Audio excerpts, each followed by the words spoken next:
So this is our Unit 2 test review. So number 1, we are looking to solve for k.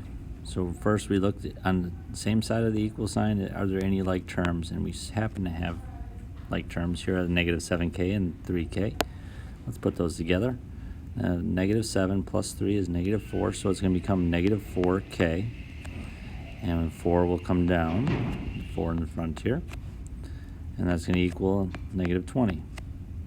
Now at this point, we don't have any like terms on the same side of the equal sign, but we have like terms on opposite sides of the equal sign. So when you cross over the equal sign, you need to do the opposite operations. This 4 is positive. We're going to subtract 4. The reason why I'm going to subtract 4 instead of adding 20 is we have k, just one k left in our whole equation, so we want to move everything away from it.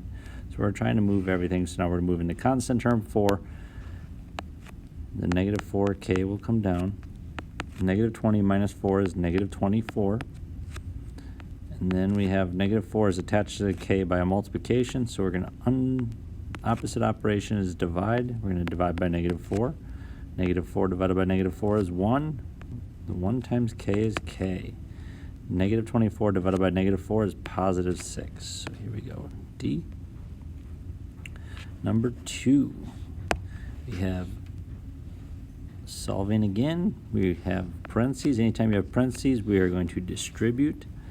So negative 7 times negative 8 is positive 56. Negative 7 times a positive 7n is a negative 49. So I'm going to write a minus 49n. And it equals a negative 336. And now after I distribute, I'm going to look to see if I have any like terms on the same side of the equal sign. I do not on the left side or the right side. So now I'm looking, do we have like terms on opposite sides of the equal sign? Yes, we do. We have our constants of 56 and negative 336. 56, first, we have one variable left in our whole problem. So we're going to move everything away from it. So 56 is positive, so I'm going to subtract 56. The subtraction will come down from the 49, so it becomes negative 49n. And negative 336 minus 56 is a negative 392. Then opposite operation of multiplication is division. We're going to divide by the negative 49. Divide by negative 49. We get n equals 2 negatives divided by a positive, so 392 divided by 49. If you need to do it in calculator, not a problem. Use Desmos, try it out, but you're going to get 8. Number 3, we have, so now we have variables on both sides of the equal sign. I see parentheses, let's distribute. So the left side stays exactly the same, no distributing there.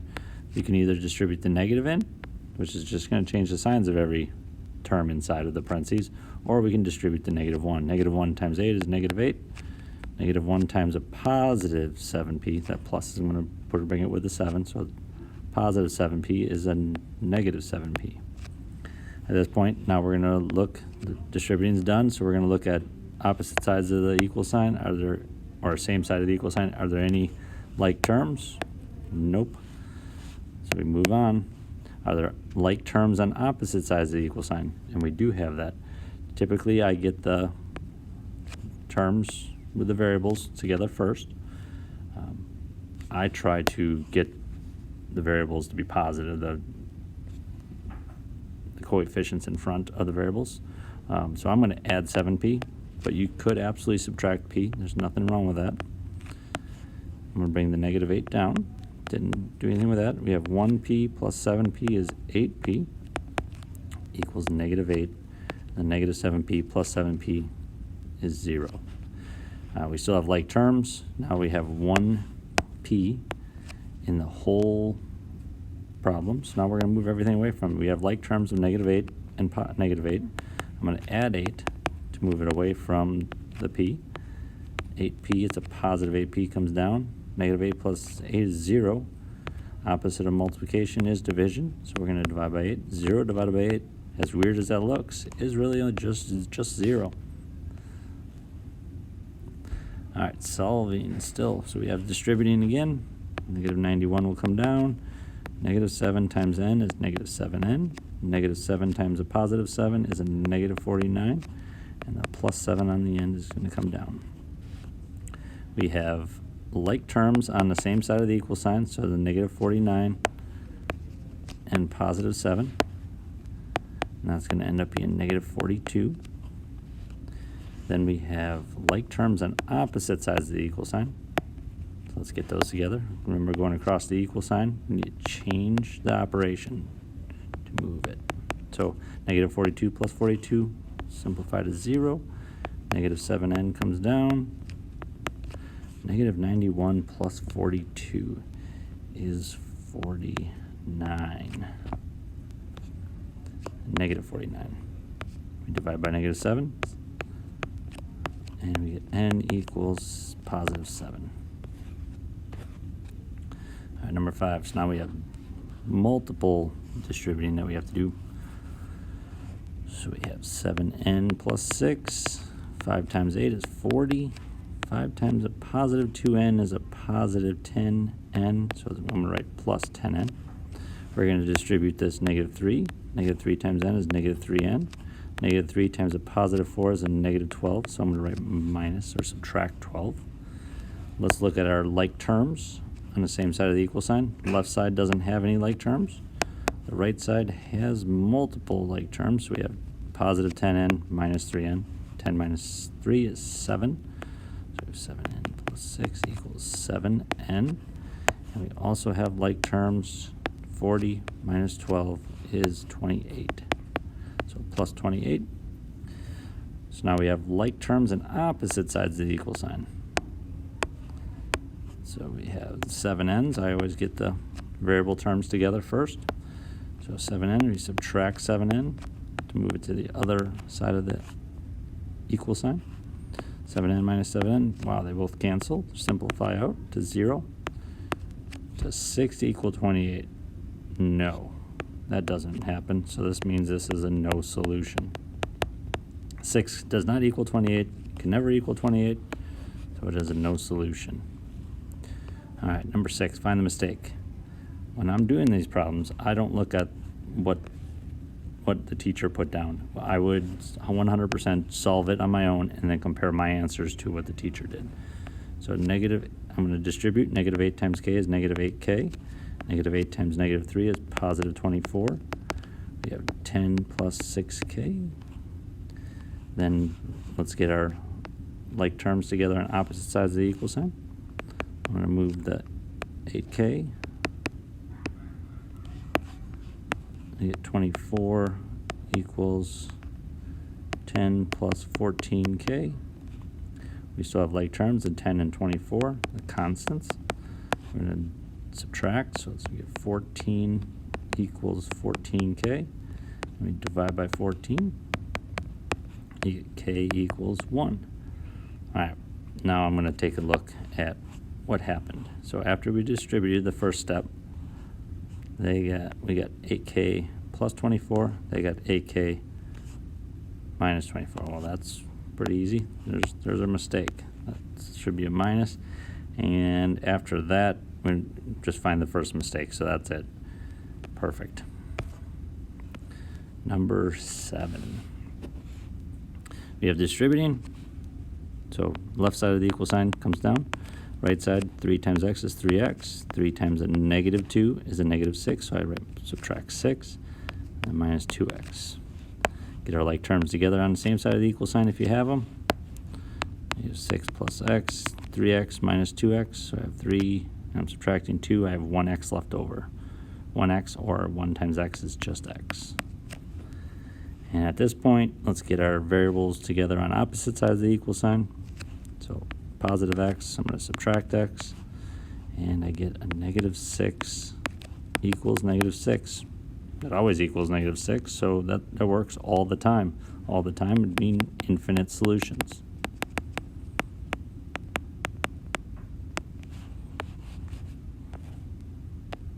Number 8, solving. We have, I see parentheses, let's distribute. 4 times 5 is 20. 4 times 2m is 8m. 20 plus 8m. Let's get our like terms together on opposite sides of the equal sign. So subtract 8m, subtract 8m. And we get 20 equals 20. 20 does equal 20, always, no matter what. So it has to be infinite solutions.